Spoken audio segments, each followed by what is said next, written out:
Seigneur. Amour, bonté, infinie valeur. Rien dans ces mondes ne peut me satisfaire. Jésus, ton amour me désaltère. My God. Qui sur terre est comme toi, Seigneur. Oh. Amour, bonté, infinie valeur. My God. Rien dans ces mondes ne peut me satisfaire. Oh. Jésus, ton amour me désaltère. On peut dire ensemble ta présence. Comment? Ta présence. C'est le ciel. C'est le ciel. Pour moi. Ta présence, c'est le ciel pour moi.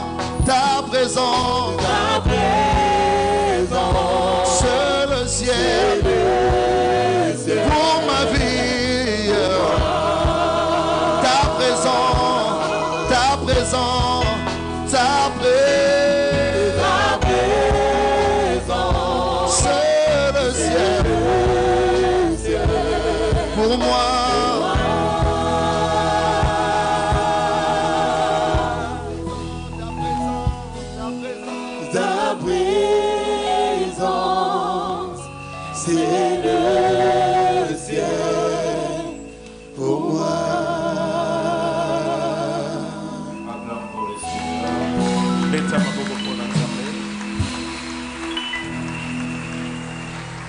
Tu peux prendre ta place, Dieu te bénisse.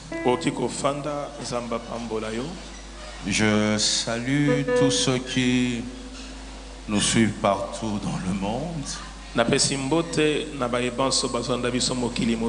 Dieu vous bénisse. Aujourd'hui spécialement, j'ai 2 prédications. Et j'aimerais parler aujourd'hui.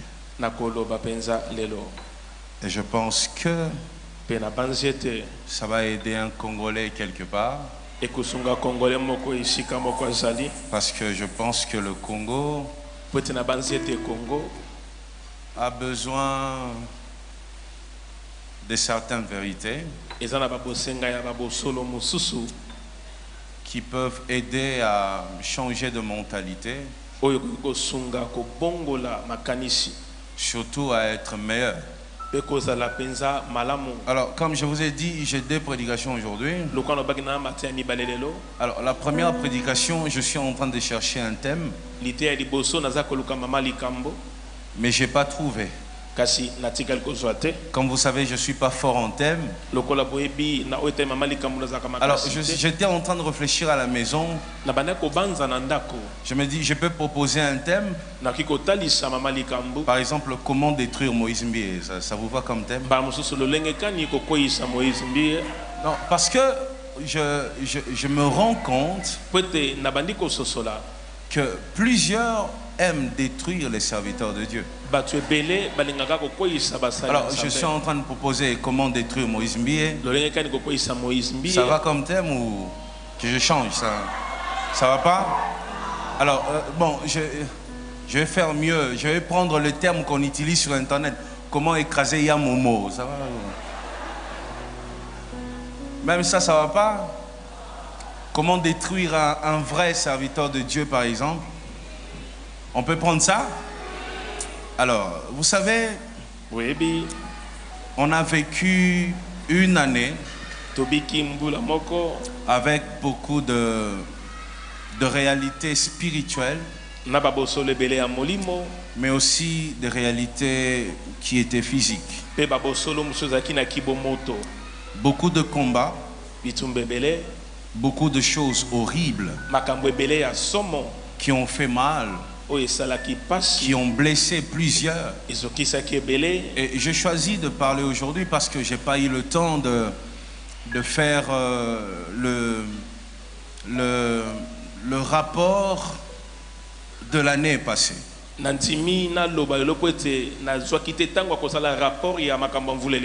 je vais vous parler personnellement de ce que j'ai vécu. Vous savez, pendant l'année passée,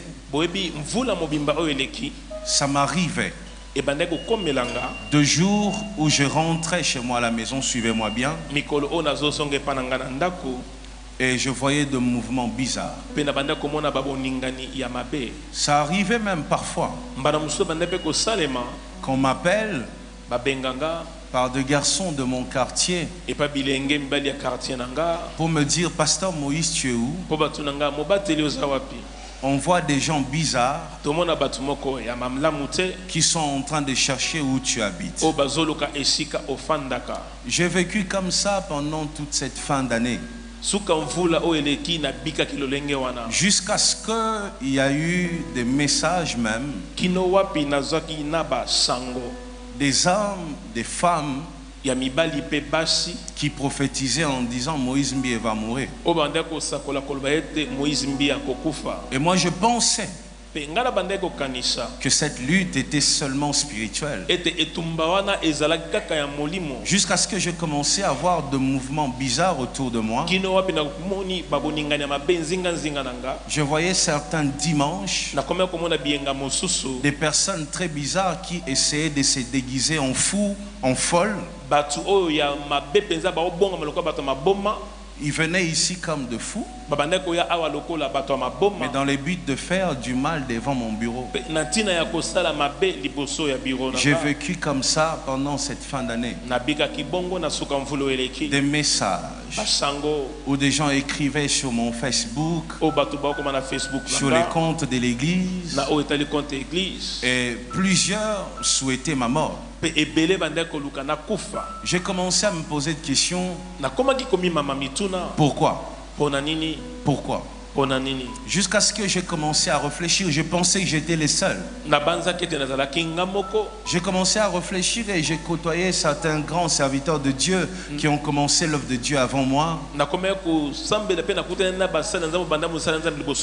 Je me rappelle du jour où je suis allé, un jour où le pasteur Mutombo Kalombo m'a invité. J'arrive comme ça et je vois beaucoup de militaires autour de lui. Je lui demande, papa, pourquoi? Il me dit, mon fils, chaque jour ici, je suis menacé de mort.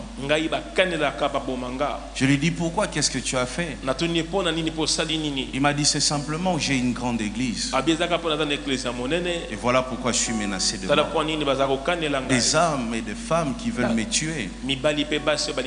Tous les jours quand je rentre chez moi, regarde, telle chose est arrivée à Kitambo. Et j'ai remarqué que tout ce qu'il disait, c'est ce que je vivais aussi. Et c'est là que j'ai compris qu'il existe des hommes et des femmes qui n'aiment vraiment pas l'église et qui n'aiment pas les serviteurs de Dieu qui se démarquent, qui essayent de sauver des âmes. Je pensais que ça pouvait s'arrêter là. Lorsque j'ai commencé à voir des malfaiteurs, des personnes qui venaient même ici à l'église pour faire du mal, jusqu'à ce que on a commencé à mettre l'argent.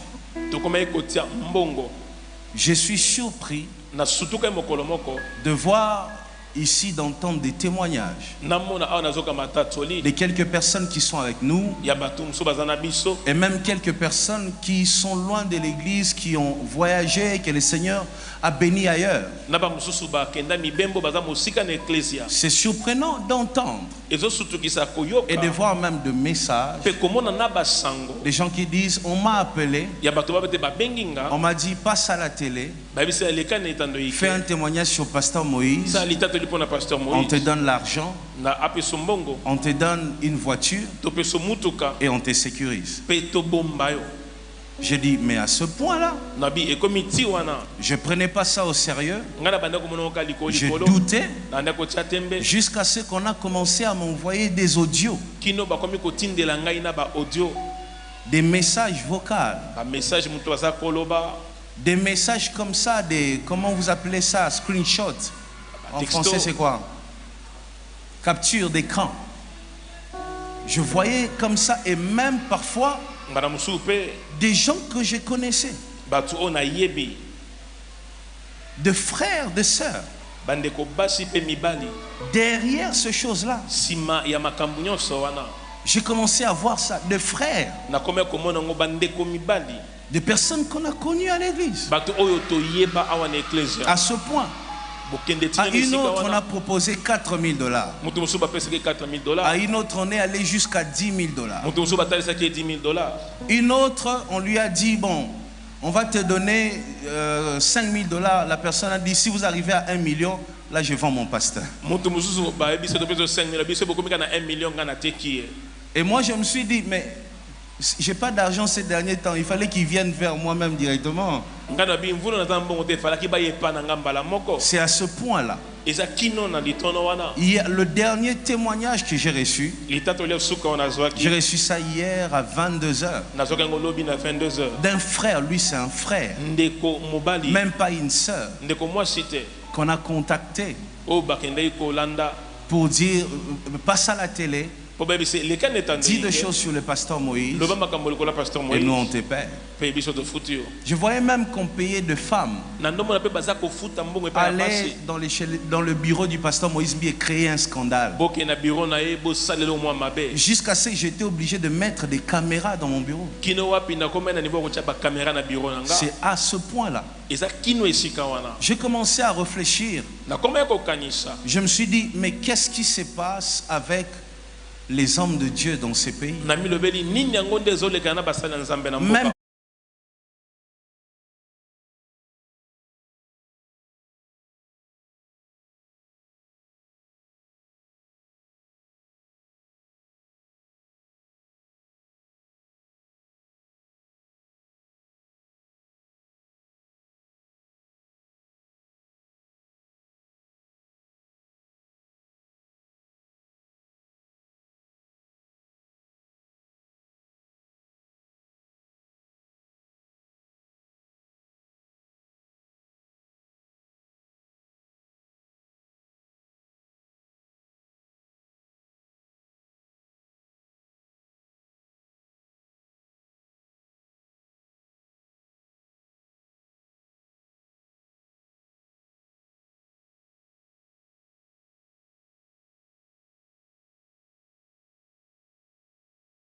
pour savoir il va mourir comment.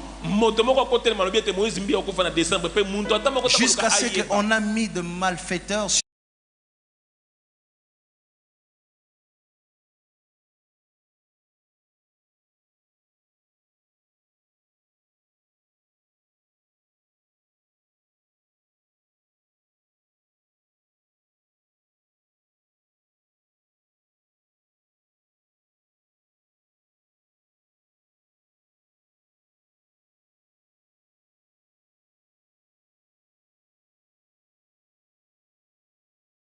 l'apôtre Mutombo, qui est parmi nos pères qui sont restés.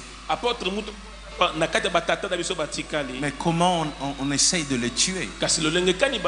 Et moi-même, le plus petit de pasteur, je n'ai encore rien fait. J'ai fait que 10% de ce que je dois faire. On atteint un niveau où on met l'argent. Détruisez-le, faites des émissions, faites des choses, mais détruisez-les qu'ils tombent. Congo, qu'est-ce qui se passe? Congo, likambunini. Pourquoi nous détruisons nos champions? Pourquoi nous détruisons nos héros? Pourquoi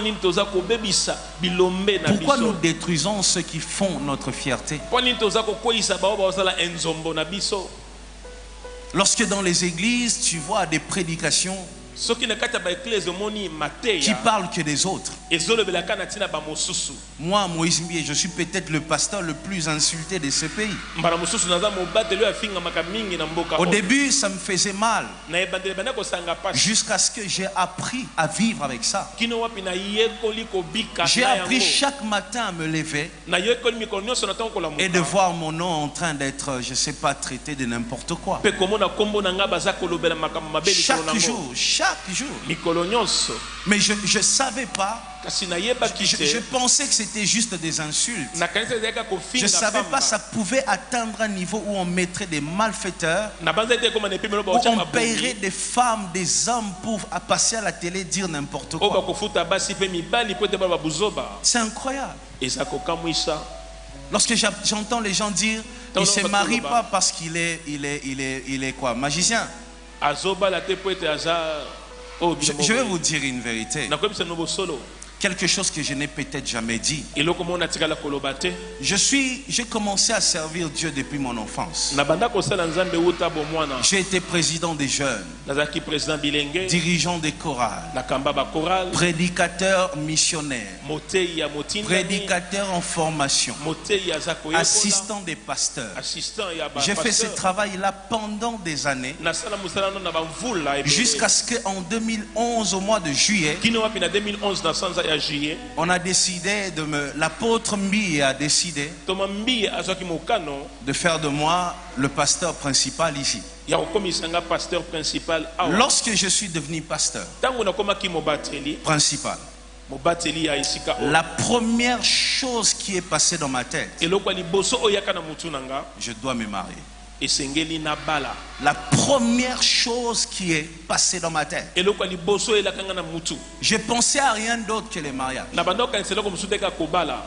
Une année après, le 14 juillet 2012. Le 14 juillet 2012. Notez bien ça, le 14 juillet 2012. 14 juillet 2012. Je suis allé, moi j'étais presque marié.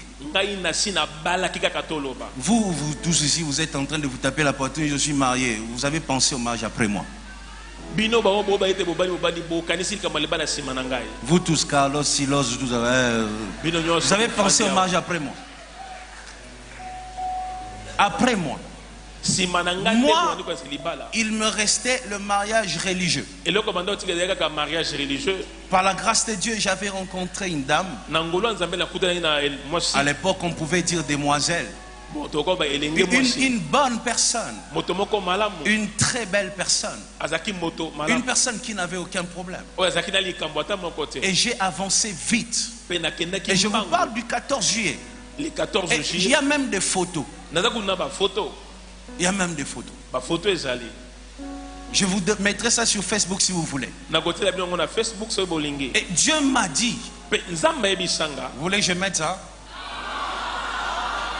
Non, mais parce qu'il faut commencer à tout dire. Vous savez, Dieu m'a dit, ça va, je ne mettrai pas. Vous qui suivez sur Internet, l'église Bethel a refusé, donc je ne mettrai pas. Alors, écoutez-moi. Jusqu'à ce que, au point où ça a évolué, mais Dieu m'a dit, Moïse, tu dois faire les choses dans ma volonté. Tu n'es pas tout le monde. Tu dois faire un pas si moi je t'autorise. Écoutez, vous acclamez, mais je souffre. Je souffre. Tous les jours de ma vie, lorsque je vois les gens faire de mon célibat leur sujet principal de leur ministère. Mais moi j'avais pensé au mariage avant, plusieurs là qui sont en train de faire du bruit. Vous voyez ça? J'étais jeune. J'avais pas la barbe aujourd'hui comme Muyombe gauche, non. Vous voyez ça? Parce que je voulais tellement, je disais à Dieu, Seigneur, que je finisse avec toutes ces choses. Mais Dieu m'a arrêté. Il m'a arrêté, il m'a dit, j'ai dit à Dieu, Seigneur, c'est quoi le problème? Dieu m'a dit, cette personne n'a pas de problème. Sa famille n'a pas de problème. C'est juste que toi, tu dois faire les choses dans ma volonté. Attends mon temps. Et depuis 2012 jusqu'à aujourd'hui, je ressemble à cette jeune fille qui vient à l'église, qui dit à Dieu, Nabala. Je ressemble à cette fille. Doucement, tu es là. Chaque fois que je te dis de prier, quelle intention de prière je te donne le plus? Mon mariage. Il n'y a pas un seul jour qui passe sans que j'ai prié pour ça. Je dis pas un seul jour. Pas un seul jour. Où je demande même la prière des hommes de Dieu. Je dis à Dieu, dites à Dieu de m'autoriser. Parce que j'attends que son go. Et quand je voyais des gens faire des séminaires autour de mon mariage, je disais dans mon cœur, mais pourquoi vous péchez?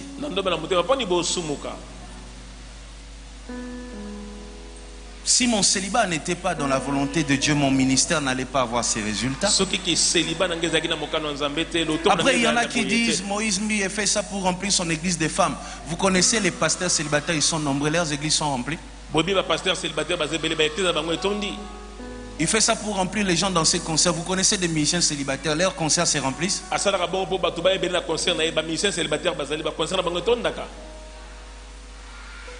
Si c'était les célibats qui remplissent l'église, tous les pasteurs devraient avoir des foules. Et quand je vois des séminaires sur ça, des émissions tout le jour sur ça, mais je suis étonné. Les journalistes d'internet, les journalistes ici, écoutez, ce qui est bien, c'est dire la vérité. Mais lorsque vous reconnaissez qu'une personne passe à la télé, non pour dire de vérité, mais juste pour créer un buzz, pour se faire remarquer, et il le fait en détruisant vos champions, ceux qui font la fierté de ce pays. Et vous autorisez ça parce qu'il a payé $30, $20, il détruit quelqu'un qui sauve des générations. C'est pas ça le travail du journaliste. Pourquoi on peut se servir de vous pour détruire le Congo? Ça n'a aucun sens. Changez ces choses. Aimez vos frères congolais. Écoutez, en ce moment, on n'a pas beaucoup de pasteurs, on n'a pas beaucoup de leaders qui font la fierté de ces pays jusqu'à l'extérieur. Le peu que nous avons, aimons-le. L'amour est parti où?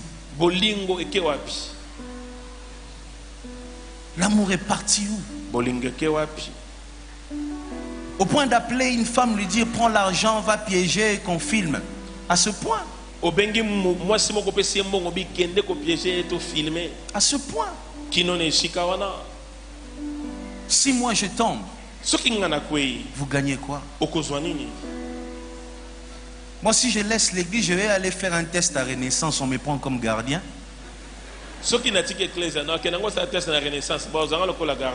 Non, mon vieux ne va pas me refuser.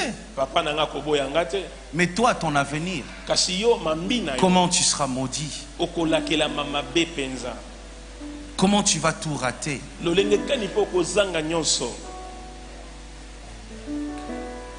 Que le diable ne se sert pas de vous. Surtout, ne détruisez pas vos champions. Ne détruisez pas vos fiertés. Ne détruisez pas ceux qui font la fierté du Congo. Ils ne sont pas nombreux. Les pasteurs qui font la fierté de ces pays à l'extérieur, ils peuvent être 3 seulement ici.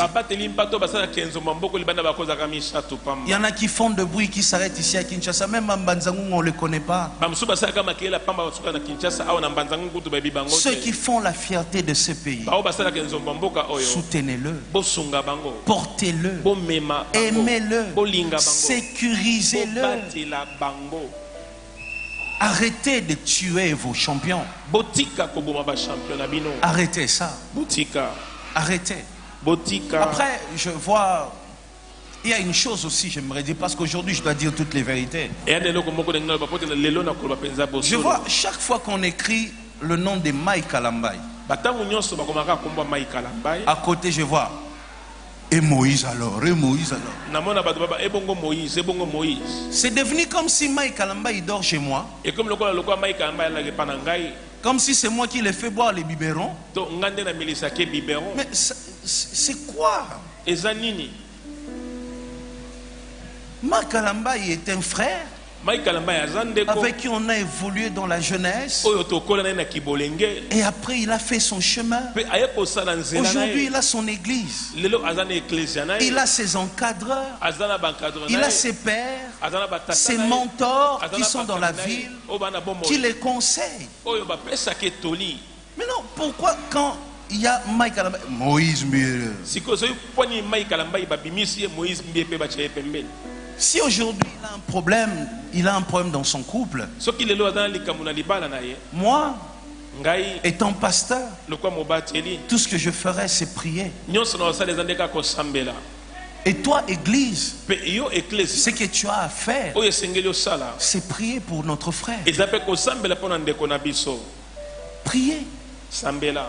Que Dieu accomplisse sa volonté. Que Dieu fasse ce qu'il veut. Mais il ne faut pas commencer à dire Mike Kalambai, Moïse Mbie. Il est pasteur, il n'est même pas pasteur à Bethel. De son église aujourd'hui, il évolue dans son ministère. C'est notre frère qu'on aime et c'est tout. Mais arrêtez de donner une image comme si on dort ensemble. Je ne sais pas, je l'ai vu quand. Si ce n'est pas l'année passée, je pense que c'est au début de cette année que je l'ai vu. Moi et lui on s'est vu comme ça. Si ce n'est pas l'année passée, c'est au début de l'année. Mais quand je vois des choses sur internet, je me dis mais c'est quoi cette méchanceté? Comme si on dort ensemble. Je l'ai vu soit au début de l'année, soit l'année passée. Que je l'ai vu comme ça. Arrêtez. Arrêtez, changez ça. Je n'encourage pas le Congo de celui qui se lève et insulte pour se faire remarquer. Je n'encourage pas ce Congo. J'encourage pas le Congo, celui qui regarde dans la cour des grands et voit une personne qui est en train de bien faire son travail et se lève pour les détruire, même s'il sait qu'il ne prendra jamais sa place. J'encourage pas ce Congo là. J'approuve pas ce Congo là. Le Congo, c'est de celui qui se lève avec de mensonges pour détruire son frère innocent. J'approuve pas ce Congo-là. J'approuve pas le Congo de l'injustice, où on favorise les incompétents. J'accepte pas de vivre dans ce Congo-là. J'approuve pas le Congo de la guerre à l'Est qui ne finit pas. Parce qu'il y a quelqu'un qui a besoin de minerais. J'approuve pas ça. J'approuve pas le Congo où il y a une église d'un pasteur qui a bâti son ministère sur les insultes. J'approuve pas ce Congo-là. J'accepte pas ce Congo-là. J'accepte pas le Congo de la personne qui maltraite. Le Congo du menteur, du voleur, du corrompu. J'accepte pas ce Congo-là. Je ne veux pas vivre dans ce Congo-là. Non. Non. J'accepte pas le Congo de celui qui combat sans savoir pourquoi il combat l'autre. J'accepte pas ça. Le Congo où l'autre est député, on lui envoie des femmes pour le piéger, afin qu'il puisse perdre sa place. J'accepte pas ces Congos-là.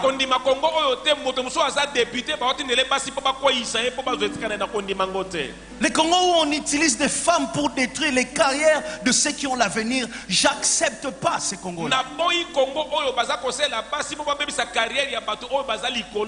La femme congolaise était celle qu'on respectait. Aujourd'hui, elle est une personne qu'on utilise pour détruire des vies. Qu'est-ce qui s'est passé pour qu'on arrive là? J'accepte pas le Congo de celui qui reconnaît ne pas avoir des compétences. Alors il se dit, la seule manière pour moi d'arriver dans la cour des grands, c'est de détruire, c'est d'insulter pour me faire remarquer. Ma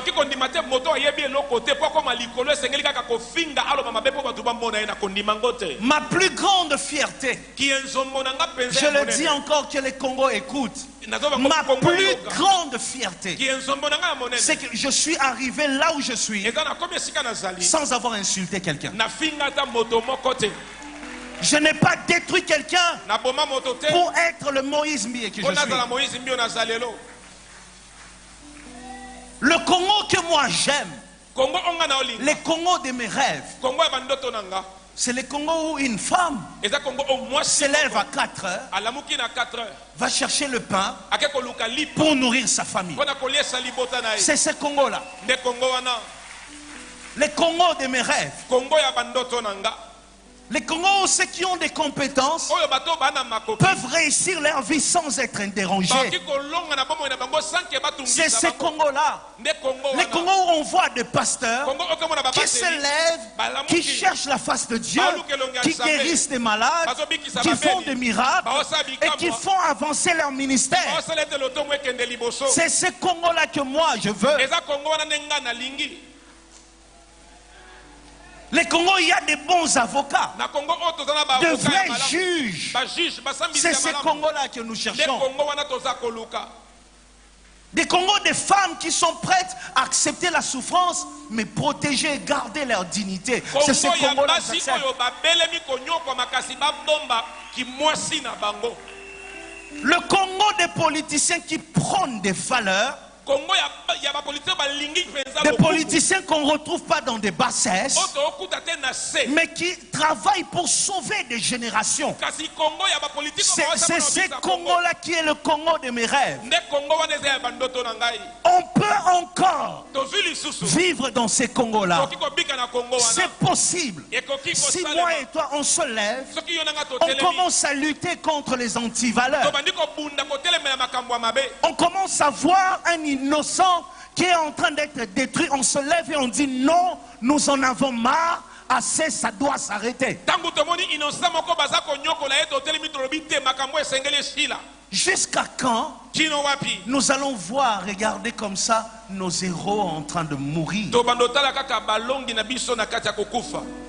nos champions en train de partir, Quand je dis ceux qui ont tué les héros, je ne pense pas à ceux qui ont tué Lumumba. Non, non, non, non.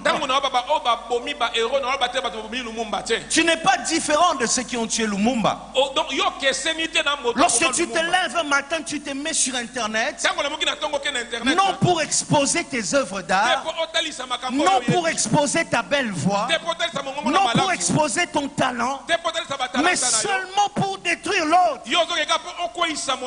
C'est là où on insulte qu'il y a beaucoup de vues sur Internet. Là où on dit des choses de valeur, personne ne regarde.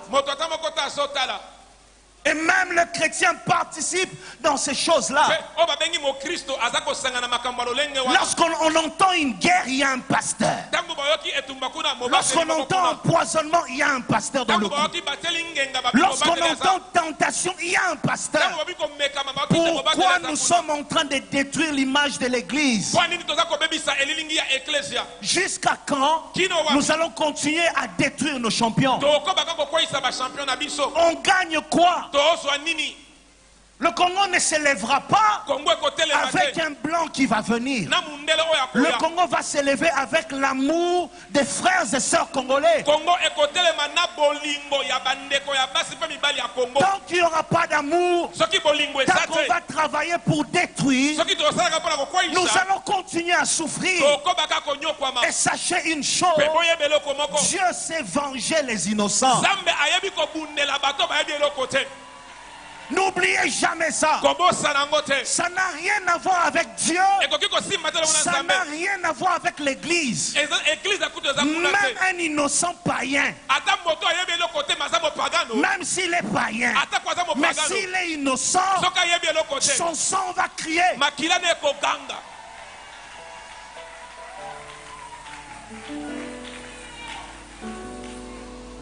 L'heure est venue que ça change.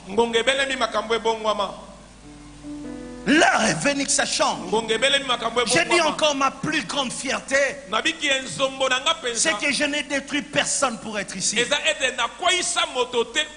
J'ai insulté personne pour occuper cette place. J'ai travaillé dur. Je me suis privé de sommeil. J'ai cherché l'excellence dans ma vie. J'ai affronté des choses qui étaient au-dessus de mon âge pour être là où je suis. Celui qui veut être grand, travaille. Expose ton talent. Arrête de détruire ceux qui travaillent. Au Congo, il y en a qui travaillent et il y en a qui arrêtent de stratégie pour détruire ceux qui travaillent. Et dommage que le Congolais aime les destructeurs au lieu du travailleur. Le Congolais encourage celui qui dit Ehindi. Quand quelqu'un dit Akokoufa, les Congolais acclament ça. Si quelqu'un dit qu'il va mourir, et quand on dit soutenons-le, le Congolais insulte. Changez. Changez. Et pour ceux qui sont en train de payer l'argent, écoutez, prenez cet argent, allez donner dans des orphelinats, payez aux gens l'argent pour passer à la télé, pour me piéger, pour faire des émissions, pour dire n'importe quoi sur moi. Je tomberai. Je vais tomber le jour où Dieu va me laisser.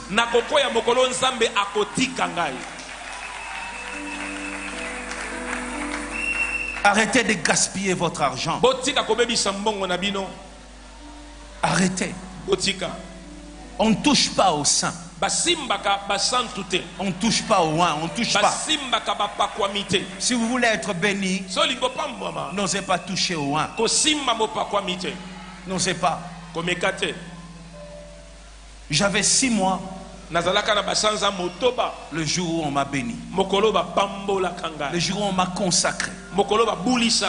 J'ai servi Dieu toute ma vie. Je n'ai jamais goûté à l'alcool. Je ne connais pas une boîte de nuit. Je ne sais pas à quoi ça ressemble. J'ai sacrifié toute ma vie pour être une bénédiction dans ma génération. Une personne comme moi, on ne la détruit pas comme ça.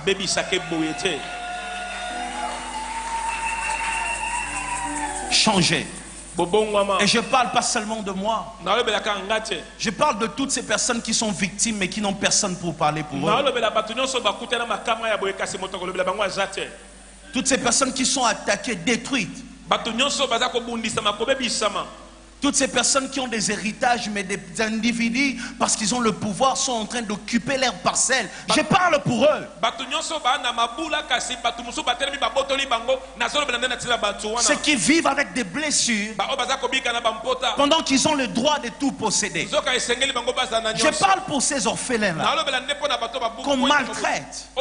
Je parle pour eux. Il est temps que le Congo change. Il est temps que ça change.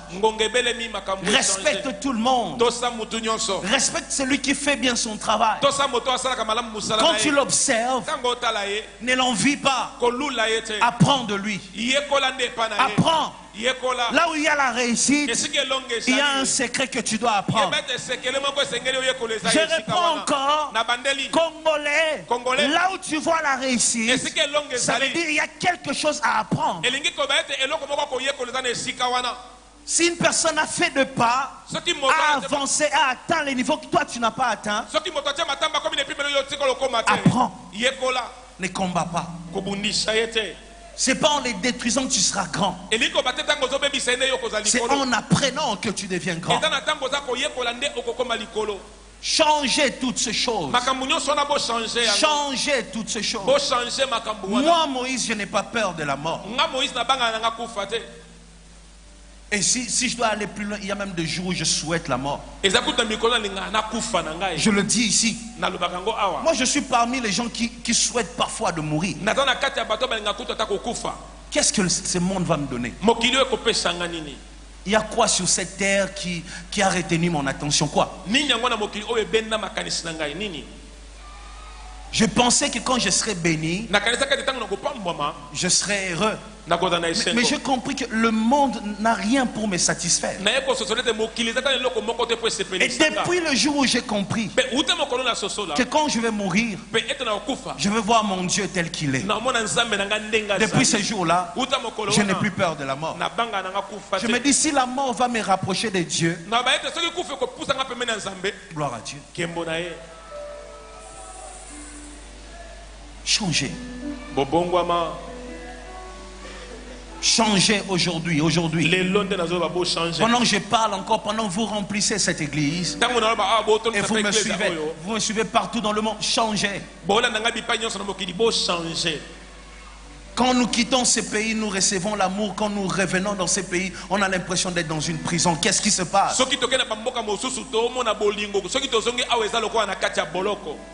Ailleurs, on nous regarde, on dit Moïse Mbie, tu es notre bénédiction. Ici, on nous regarde, on nous dit Gégé.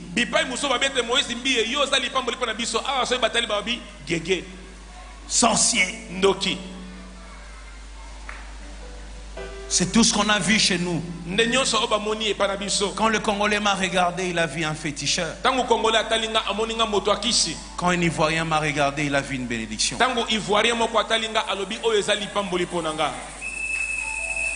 Qu'est-ce qui s'est passé dans ces pays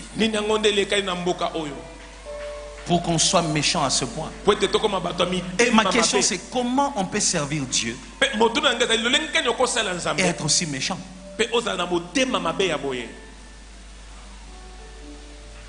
Je vais te donner un secret. Si tu veux détruire Yamomo, je te donne parce que je vois beaucoup de gens en train de souffrir, ils cherchent à me détruire, ils n'arrivent pas. Alors moi je vais vous aider, je vous donne le secret. Comment détruire Yamomo? Il faut me sortir même le thème sur l'écran comme ça. Comment détruire? Comment me détruire? Je vais vous dire. Écoutez, Le jour où tu te lèves et tu veux combattre contre un saint, même pas contre un saint, je vais loin, mais contre un vrai. Si tu veux combattre celui qui n'a pas de problème avec toi et tu veux réussir, première condition, tes objectifs doivent être purs. Si tes objectifs ne sont pas purs, tu peux me cibler. Cibler un serviteur de Dieu, tu ne feras rien. Pourquoi nous bâtissons des églises? Pour l'argent? L'argent, même un voleur sait avoir ça. Pour l'argent?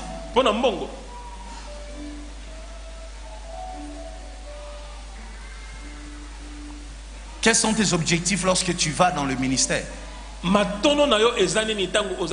Tu cherches quoi? L'argent, la gloire? Si c'est le royaume des cieux, ça va. Mais le jour où tu commences à chercher l'argent, c'est le jour où tu ne feras rien. Deuxième secret pour détruire un moment. Deuxième point. La vérité.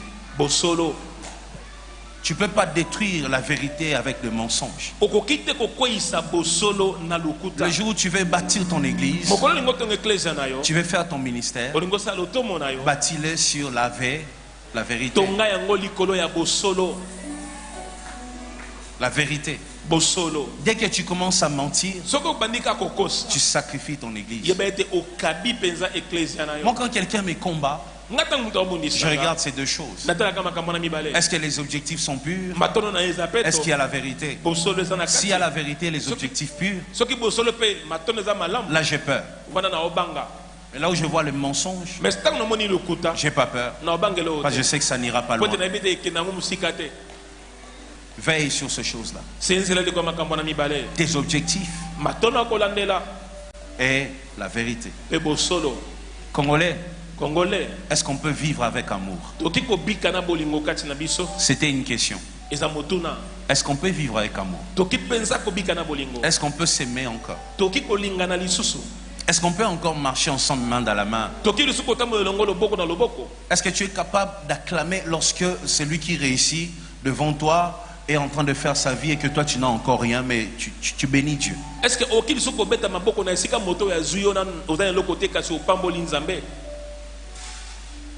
chaque fois que je rencontrais un homme de Dieu, je s'aimais. Je s'aimais dans des ministères. Je s'aimais dans des gens. Je vais dire une chose qui va peut-être mal sonner, mais bon, je ne vais pas le dire. Mais j'ai passé mon temps à s'aimer dans des ministères pour recevoir la bénédiction. Travailler ce côté-là et demander la miséricorde de Dieu sur vos vies. J'aimerais que nous puissions prier. Dis à Dieu, Seigneur, donne-nous l'amour. Juste l'amour, ça suffira. Qu'on s'aime. L'amour dans ces pays. Au nom de Jésus, prie.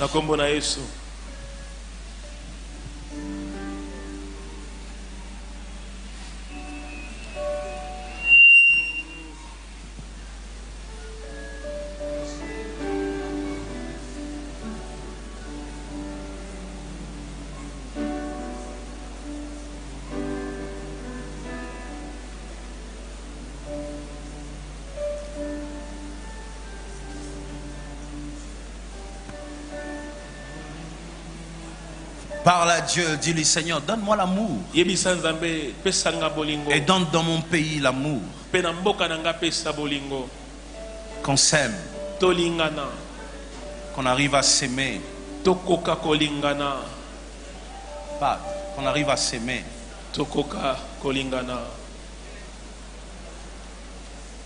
Qu'on s'aime, qu'on s'aime.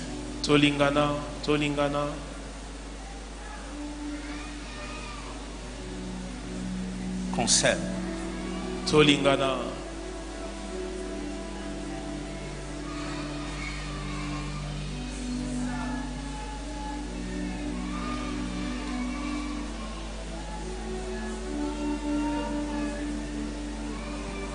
Motema nanga zayo na mipesi mobimba lokumu pe na nkembo ezongana yo nakumisi seo nagumba melio yango na yekoloba ete nalingio.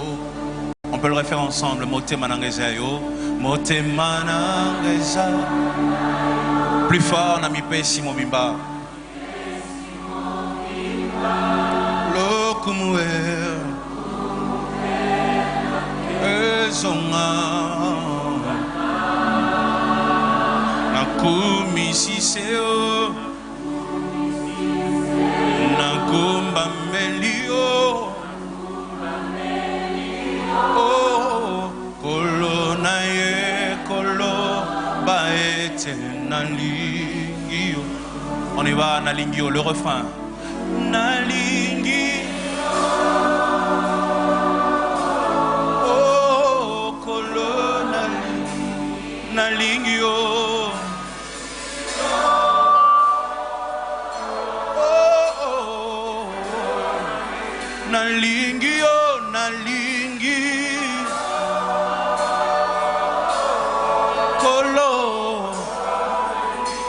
Yango, yango na ye. Oh, yango na ye.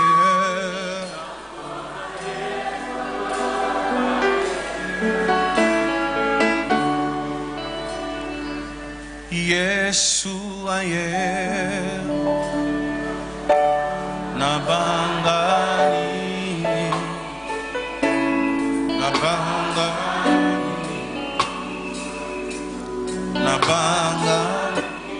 Yesu aye. Oh nabanga nini ngaya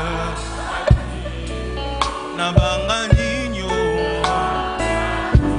papa est là, sa main me touche, sa main me touche, sa main me touche. Namikabi, namikabi.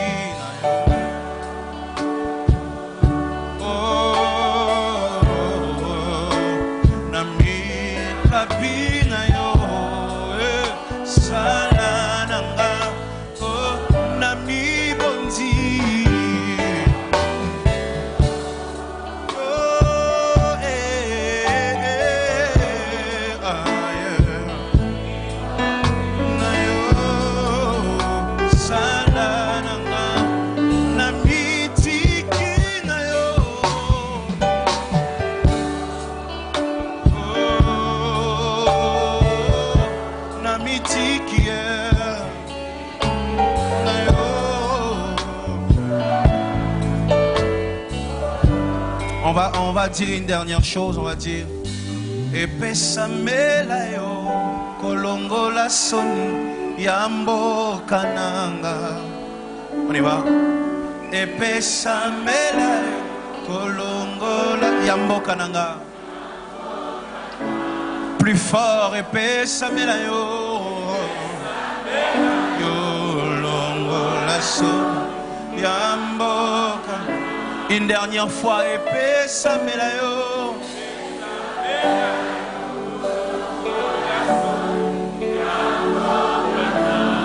Seigneur, aide mon pays à vivre dans l'amour. Aide l'Église à avoir de vrais serviteurs qui vont te servir loin de l'hypocrisie et loin de la jalousie. En ton Saint-Nom Jésus, j'ai ainsi prié. Amen. Amen.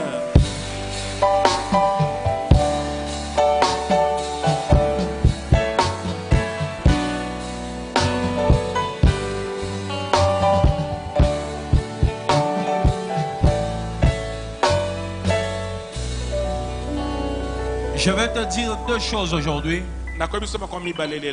rapidement sur un passage biblique que nous avons tous l'habitude de lire. Nous serons dans le livre de Matthieu chapitre 14, versets 24 à 32. Je reprends Matthieu chapitre 14, 24 jusqu'au 32. Si on peut me donner ça rapidement. Matthieu 14, 24, je lis: la barque déjà au milieu de la mer était battue par le flot, car le vent était contraire. À la 4e veille de la nuit, Jésus alla vers eux marchant sur la mer. Quand les disciples le virent marcher sur la mer, ils furent troublés et dirent: c'est un fantôme. Et dans leur frayeur, ils poussèrent des cris. Jésus leur dit aussitôt: rassurez-vous, c'est moi, et n'ayez pas peur. Pierre lui répondit: Seigneur, si c'est toi, ordonne que j'aille vers toi sur quoi? Sur les eaux. Et il dit, voilà. Et il dit quoi à partir du verset 29? Viens. Pierre sortit de la barque, marcha sur les eaux pour aller vers Jésus. Mais voyant, au verset 30, mais voyant que le vent était fort, il eut peur. Et comme il commençait à s'enfoncer, il s'écria: Seigneur, sauve-moi. 31. Aussitôt, Jésus étendit la main. Est-ce que tu entends ça? Jésus étendit la main. J'aimerais que tu retiennes ça. Jésus étendit la main, les saisit et lui dit: homme de peu de foi, pourquoi as-tu douté? Et ils montèrent dans la barque. Les vents, c'est ça. J'aimerais te parler d'une chose. Ce qui arrive lorsque on reçoit une révélation authentique. C'est ça le thème d'aujourd'hui. Ce qui arrive lorsqu'on reçoit une révélation authentique. Ce qui arrive lorsqu'on reçoit une révélation authentique. Écoute-moi, les disciples étaient dans la barque. Je peux imaginer qu'ils étaient au nombre de 12. Alors 12 personnes dans une barque. Au cas où il n'y avait pas d'absence ce jour-là. La Bible dit le vent était tellement fort qu'ils étaient en train de voir un homme marcher sur les eaux. Même moi, si j'étais là, j'allais avoir peur. Et ils étaient tous en train de crier: fantôme, fantôme, fantôme. Jusqu'à ce que Pierre a eu un courage. Écoute-moi, j'aimerais te dire une chose. Pour recevoir une certaine dimension des révélations, il faut que tu saches aussi affronter certaines choses. Tu comprends ça? Il y a des choses, si tu n'arrives pas à affronter ça, il y a aussi des dimensions de révélation qui ne te seront jamais données. Il faut parfois affronter ses peurs. J'ai peur de la sorcellerie dans ma famille. Pierre aussi avait peur, mais il a su affronter.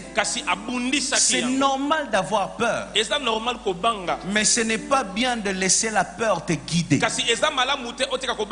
Le jour où tu as peur, tu dois te dire: c'est normal, je suis humain. Même moi, ton pasteur, ça m'arrive d'avoir peur, mais je ne laisse pas la peur me guider, parce que je sais une chose: depuis que j'ai rencontré le Seigneur Jésus-Christ dans ma vie, ce n'est plus moi qui conduis ma vie. Ce n'est même pas la peur qui peut me guider, mais c'est l'Esprit de Dieu qui m'oriente jour et nuit. Pierre avait compris ce chose. Lorsque tout le monde parlait un langage de la peur, lui il a commencé, il a démarré une conversation. Est-ce que c'est toi? Et Jésus dit c'est moi.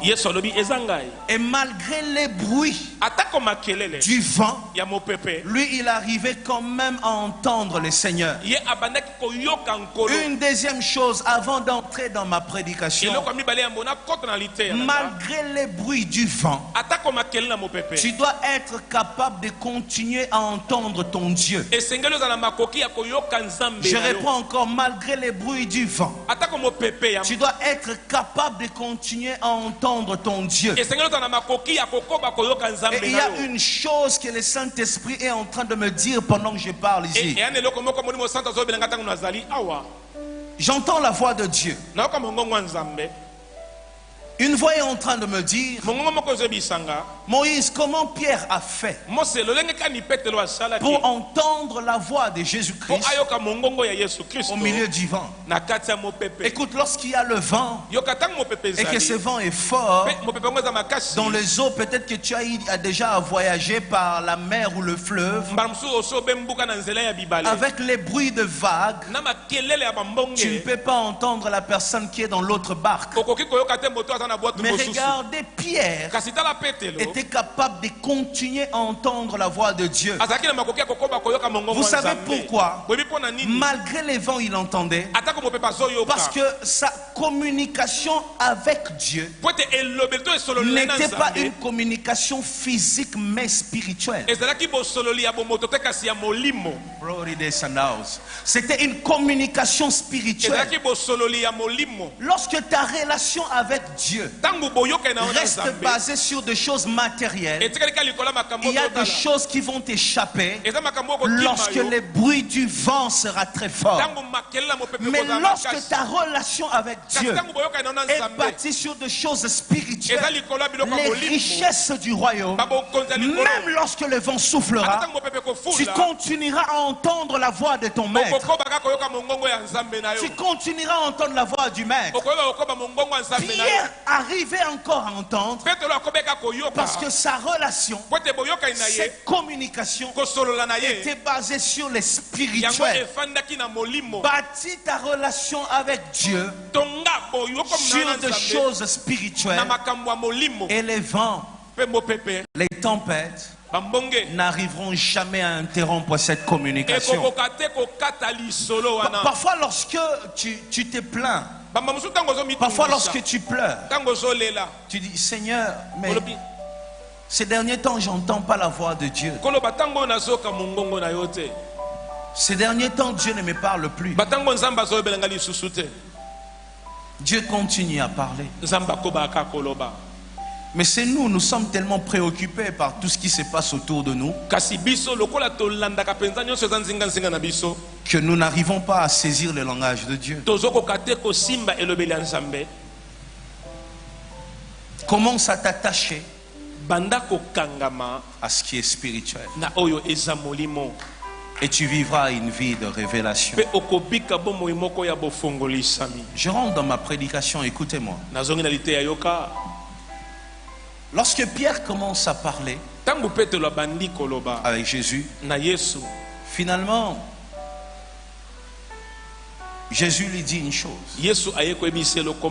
Une seule chose. Viens. Avec cette petite parole. Avec cette petite parole. Est-ce que des fois vous réalisez que lorsque Pierre a quitté la barque, lorsqu'il a mis son pied dans l'eau, Pierre avait une seule chose comme assurance. Viens. C'est tout. Il avait que ça pour prendre des risques.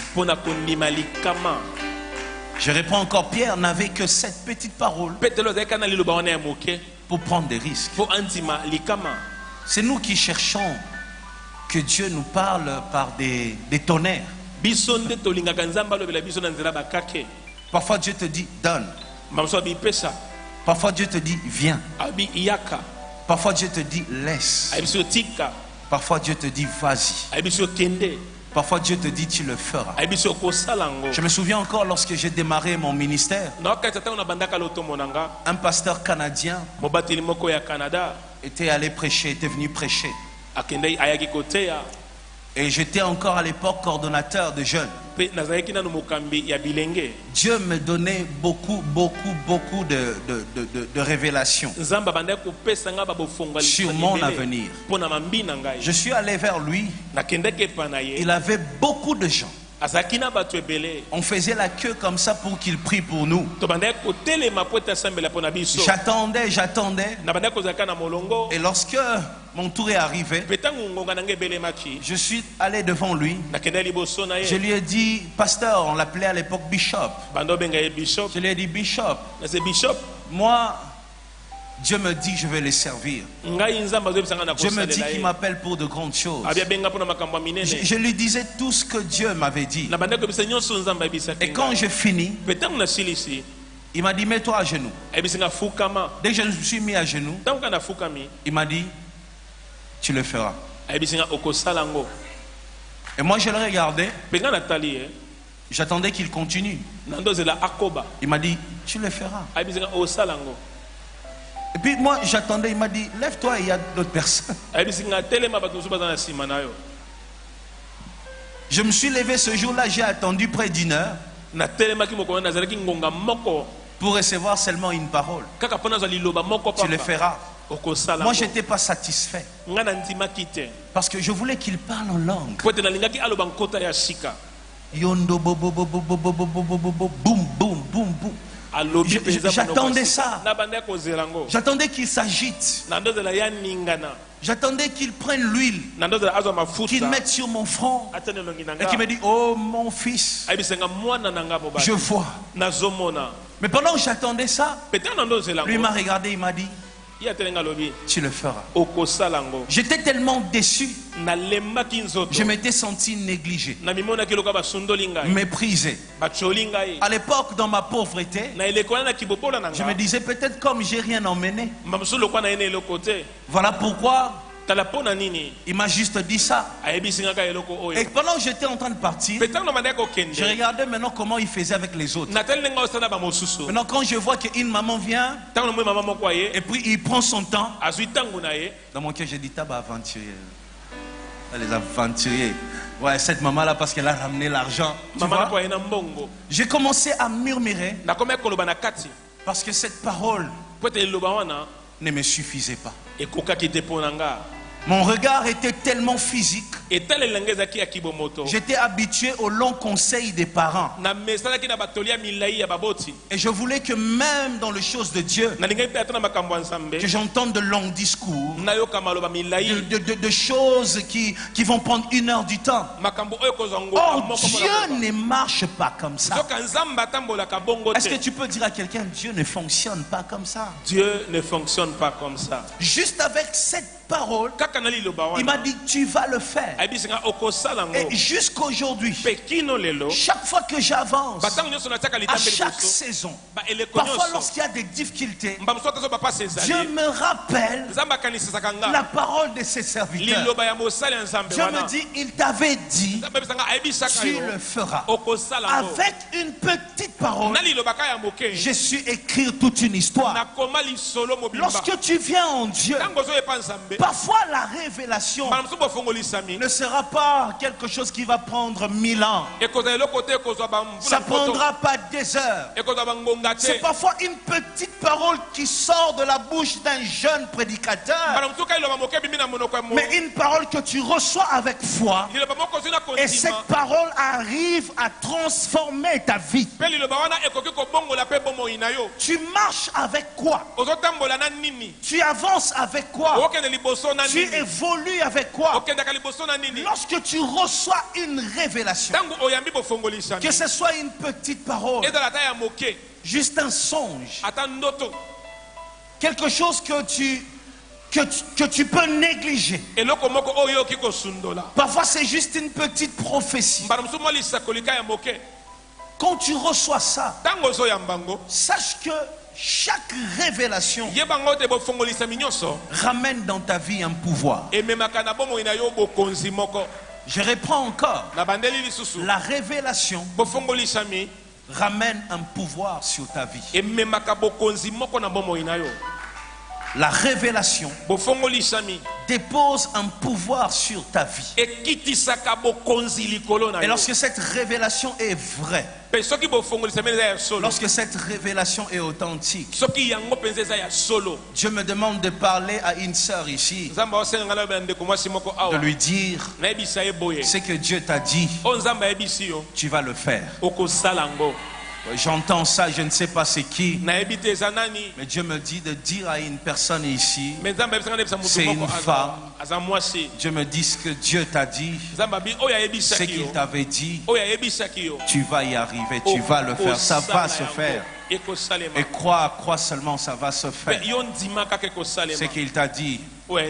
Je suis même en train de voir que ce sont des choses qui ont tourné autour de 3 derniers mois de l'année passée. Octobre, novembre, décembre, je vois cette période-là. Des choses que Dieu t'avait dit. Beaucoup de choses. Et en cette nouvelle année, tu te poses peut-être des questions. Mais sache une chose, c'est qu'il t'a dit, lorsqu'il t'a parlé, le jour où il t'a parlé, il a aussi déposé le pouvoir pour l'accomplir. La révélation authentique te permet deux choses dans ta vie. La révélation authentique occasionne deux choses dans ta vie. Premièrement, la révélation authentique te distingue. La révélation authentique impose la distinction dans ta vie. Pierre vivait avec tout le monde. Il était dans la barque comme tout le monde. Il se frottait aux autres. Et je suis même tenté de dire qu'il pleurait comme tout le monde. Il avait les mêmes problèmes comme tous les autres. Lorsque les autres criaient, lui aussi sûrement il criait. Lorsque les autres avaient peur, lui aussi avait peur.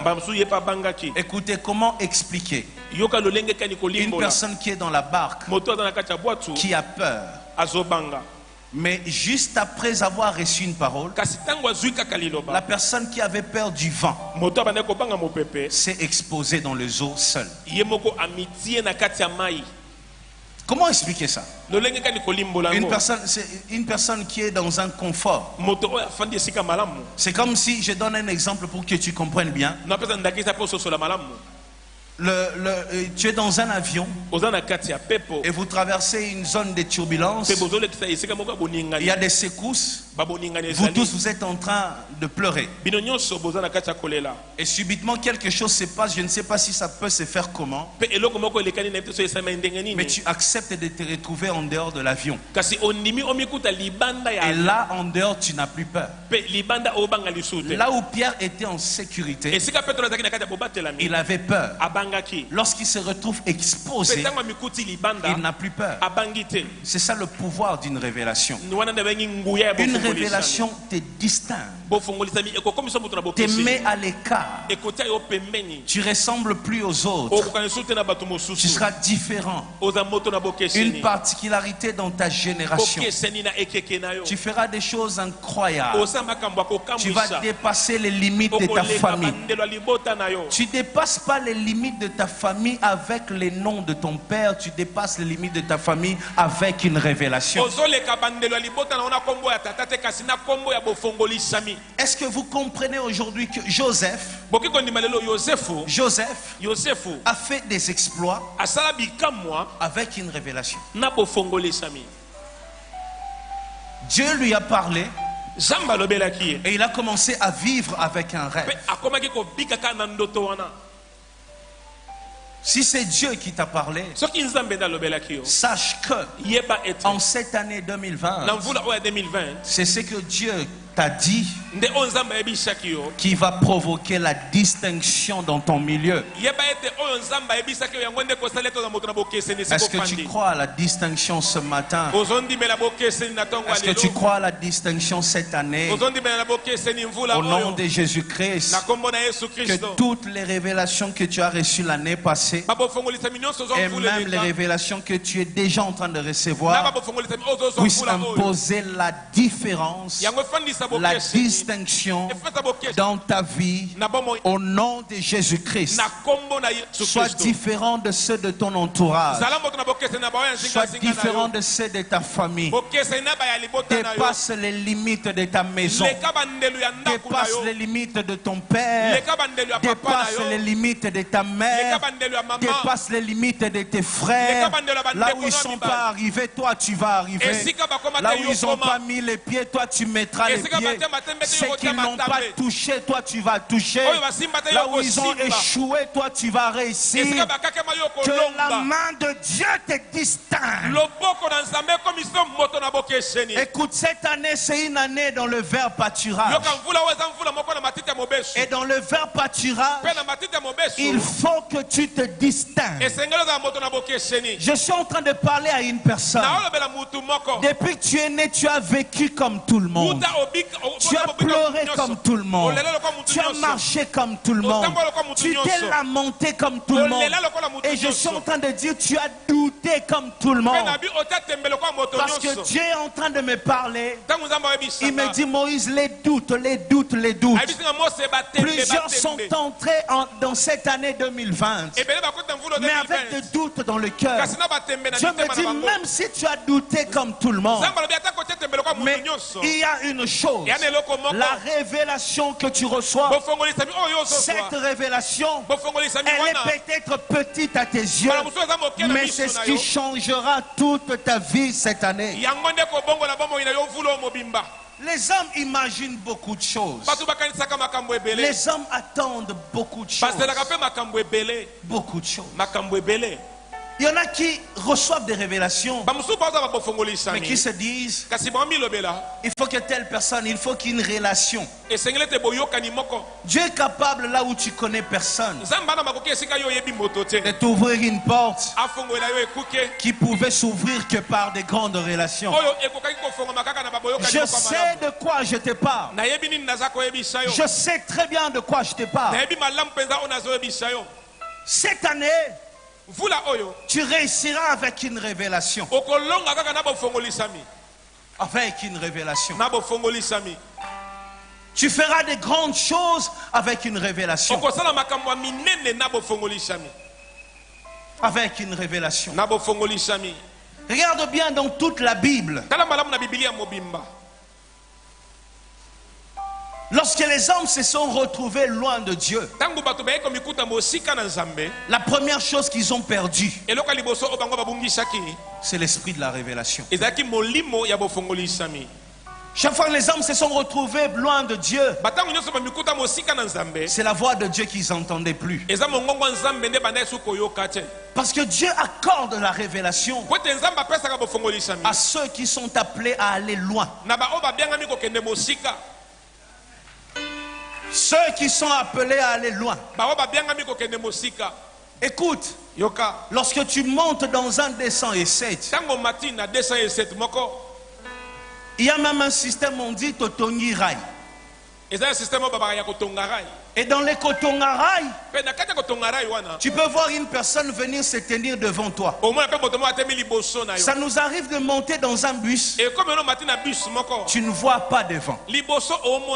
Est-ce que ça t'est déjà arrivé? Moi, ça m'est déjà arrivé.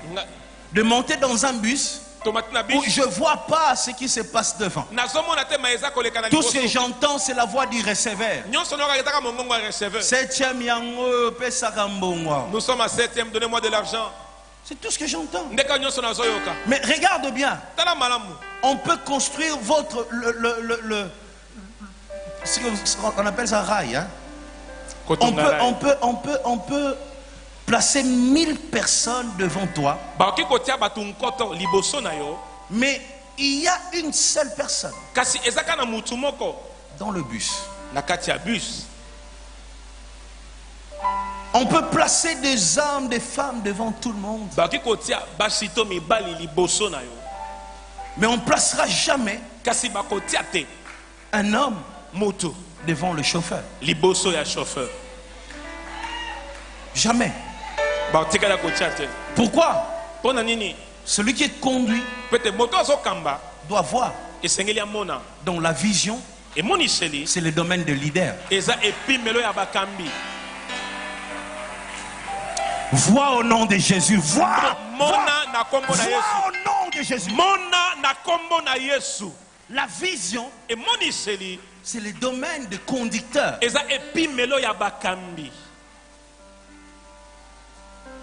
Le jour où Dieu te révèle une chose,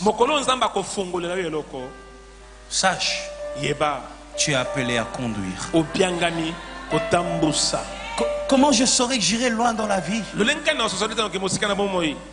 Ce que tu vois détermine ta mission. Ce que tu vois révèle ta mission. Ce que tu vois révèle ta position dans le bus. Dieu permet que la vue soit barrée à plusieurs, mais pas à toi. J'ai envie de dire à quelqu'un, fais attention à celui qui est capable de rêver. Celui qui est capable de voir est capable de sauver toute une génération. Est-ce que je parle à quelqu'un ce dimanche? Celui qui est capable de voir. Je ne parle pas de celui qui est riche. Je parle de celui qui est capable de voir. Celui qui est capable de voir et capable de sauver toute une génération. Rejouis-toi, toi qui as de rêves. Rejouis-toi, toi qui as de songes. Même si dans tes poches il n'y a encore rien. Mais parce que quand tu dors, tu vois des choses. Rejouis-toi. Parce que la vision, c'est le domaine de conducteur. Dieu réserve des visions à ceux qui sont appelés à diriger. Joseph a vu, il a dirigé. Toi aussi, parce que tu vois, tu vas diriger. Dans ta famille, tu vas diriger. Dans ces pays, le Dieu que je sers est vivant. Dans ces pays, tu vas diriger.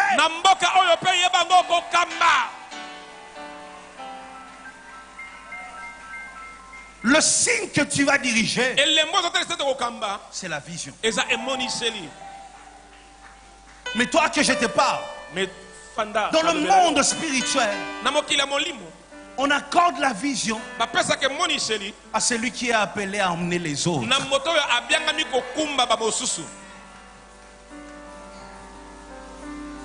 Oh, je vois des choses qui ne se réalisent pas. Pierre avait reçu une révélation. Et avec cette révélation, il est devenu une particularité parmi les 12. Il est entré dans l'histoire. L'homme qui a marché sur les eaux. La deuxième chose que la révélation apporte, lorsque tu reçois une révélation, tu commences à opérer dans les surnaturels. C'est la révélation qui te permet d'opérer dans les surnaturels. Je réponds encore, c'est la révélation qui te permet d'opérer dans les surnaturels. Je me rappelle encore le premier jour, je vous ai toujours dit ça, le premier jour où j'ai parlé en langue. Mon Dieu, j'étais en train de dormir. Je priais et j'ai dormi. Pendant que je dormais, je me voyais en train de parler en langue. Je ne savais pas. Lorsque je me suis réveillé, je suis sursauté et j'étais aussi en train de parler en langue. Et depuis ce jour-là, ça ne s'est jamais arrêté. Parfois, lorsque nous sommes en plein culte et que vous voyez une personne au fond fond. Commencez à parler en langue pendant une prédication.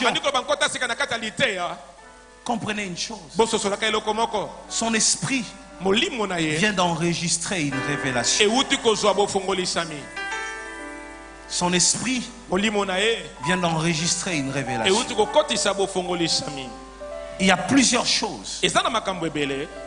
Le monde de la révélation, c'est comme plusieurs images qui défilent devant toi. C'est comme plusieurs chaînes. Ça passe. Tu zappes.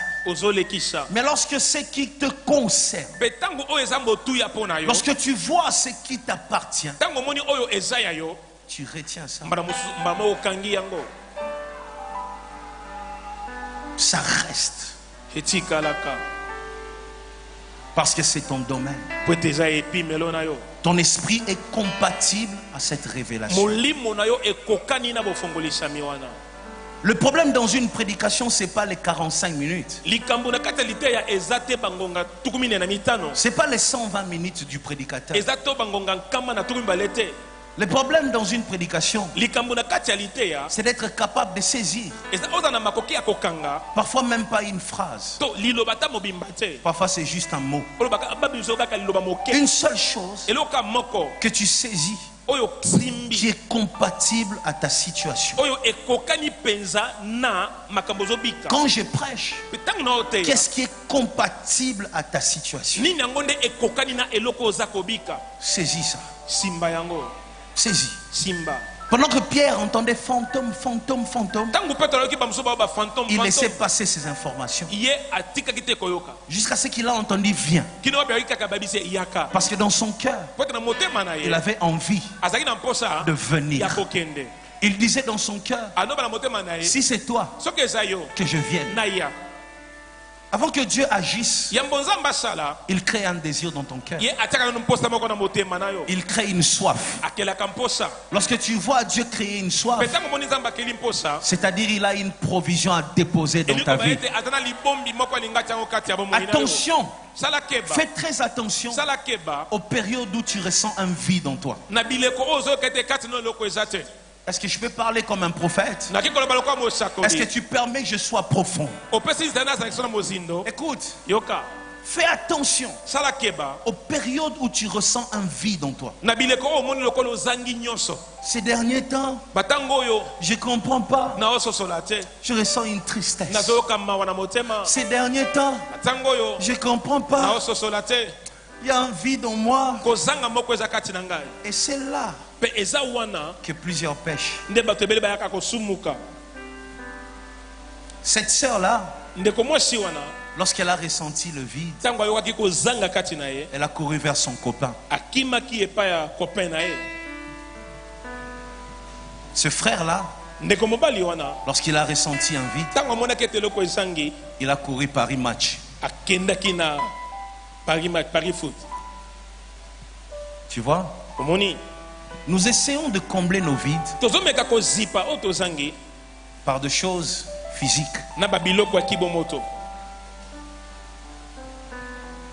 Très souvent.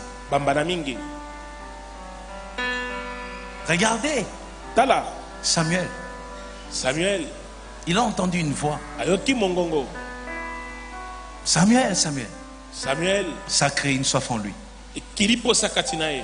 Il a commencé à courir vers un homme. Et l'homme lui dit, moi, je ne t'ai pas appelé. C'est ce qui t'arrive. Remarque que quand tu cours vers un homme, ton problème s'empire. Est-ce que j'ai menti? Regarde bien, chaque fois qu'il y a une soif dans ton cœur et que tu cours vers un homme, c'est comme si on rajoutait un poids sur toi. J'ai rencontré celui qui me disait, je bois pour oublier. Parce que dans sa vie, il ressentait une soif. Et pour lui, pour combler cette soif, il courait vers l'alcool. L'autre courait vers les prostituées. C'était ça. Or, quand tu ressens une soif, pendant que Samuel courait chaque jour, jusqu'à ce qu'un jour, le prophète Élie lui a dit, ne viens plus vers moi. Mets-toi à genoux et dis, ton serviteur écoute. Lorsque Dieu crée une soif en toi, c'est pas pour qu'un homme vienne combler ce vide. L'homme ne peut pas remplir là où Dieu a imposé un vide. Retiens ces choses. Lorsque Dieu a créé un vide, sache qu'il te réclame à ses pieds. Pierre commençait à ressentir une soif. Mais attendez, regardez-moi. C'est qui cet homme ordinaire? Est-ce que c'est normal? Hein? Est-ce que c'est normal? Un homme ordinaire, physique, se lève un matin. Tu as besoin de quoi? J'ai envie de marcher sur l'eau. Nous tous, on va dire quoi? On va dire quoi? J'entends quelqu'un dire boulogi. Tu vois, comment tu peux te lever un jour et tu as juste envie de marcher sur l'eau? Des désirs étranges. Lorsque l'heure de ta visitation sonne, tes désirs seront étranges. Très étranges. Tu vas désirer ce que personne dans ta famille n'a désiré. Tu deviendras presque rebelle. Parce que ce que tu désires est étrange. Lorsque Dieu veut faire de toi une particularité, tes désirs seront étranges. C'est là que ceux de ta génération vont dire aux jeunes filles, aux jeunes filles, nos désirs sont étranges. On désire ce que les autres ne désirent pas. C'est là que tu te lèves, tu as envie de lire la Bible. Pendant que l'autre jeune fille a besoin d'aller là-bas. C'est là que ton meilleur ami te dira, tu deviens étrange. Si jusque-là on ne t'a pas dit que tu deviens étrange, peut-être que tu n'as pas encore rencontré Dieu. Lorsque tu rencontreras réellement Dieu, il y aura toujours quelqu'un qui te dira, tu deviens étrange. Et lorsqu'on te dit tu deviens étrange, réjouis-toi, parce que ton heure de gloire a commencé. Sois béni au nom de Jésus. Lorsque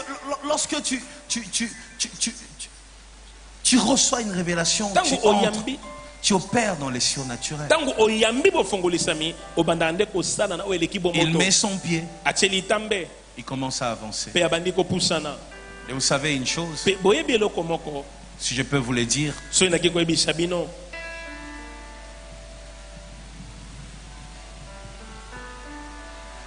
je préfère m'arrêter là. Je préfère juste te bénir.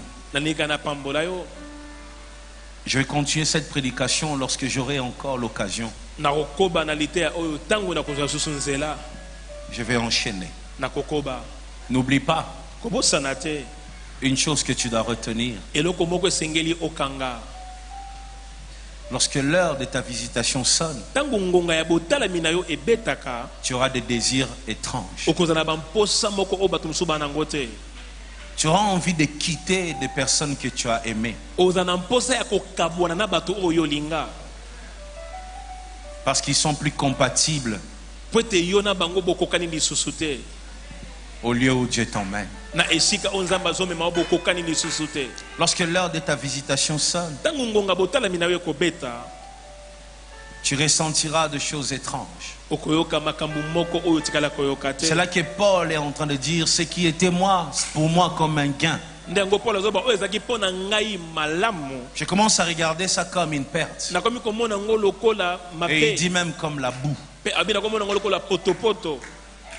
comme la boue. Pourquoi? Parce que il a reçu une révélation. Je t'encourage, toi qui es maudite chaque jour, parce que tu as reçu une révélation. Si tes désirs sont étranges,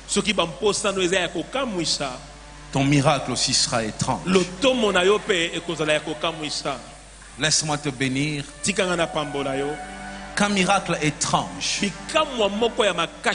un miracle qui surprend, un miracle qui dépasse, un miracle qui étonne, que ce miracle-là t'accompagne cette année 2020. Vis de choses étranges, des choses qui vont surprendre ton entourage, des choses qui vont surprendre ta famille, des choses qui vont même surprendre ces pays. Reçois la bénédiction sur ta vie. Reçois la bénédiction qui va étonner le monde. Je confirme que 2020 sera une année de bonnes choses pour toi. Je confirme que 2020 sera une année dans le vert pâturage.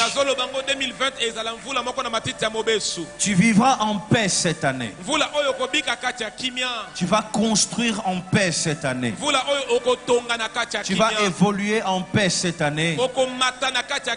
Tu vivras de grandes choses en paix cette année. Dieu éloigne de toi les combats, parce que c'est l'heure de ta visitation. Opère dans les surnaturels. Vis dans les surnaturels. Tu vas même manger dans les surnaturels. Si tu doutes encore, je te dis que je dis ce que je suis en train de voir. Je suis en train de voir que Dieu va faire manger quelqu'un dans les surnaturels. Si tu entends parler des corbeaux d'Élie, Dieu est capable d'envoyer vers toi des personnes que tu n'as jamais rencontrées. Tu n'as jamais entendu parler d'eux, mais Dieu va les envoyer à toi, parce que l'heure du surnaturel a sonné dans ta vie. Commence à déclarer, à parler. Commence à parler. 17 années, c'est les surnaturels. Cette année, c'est la différence. Cette année, c'est de nouvelles choses. Cette année, c'est des particularités.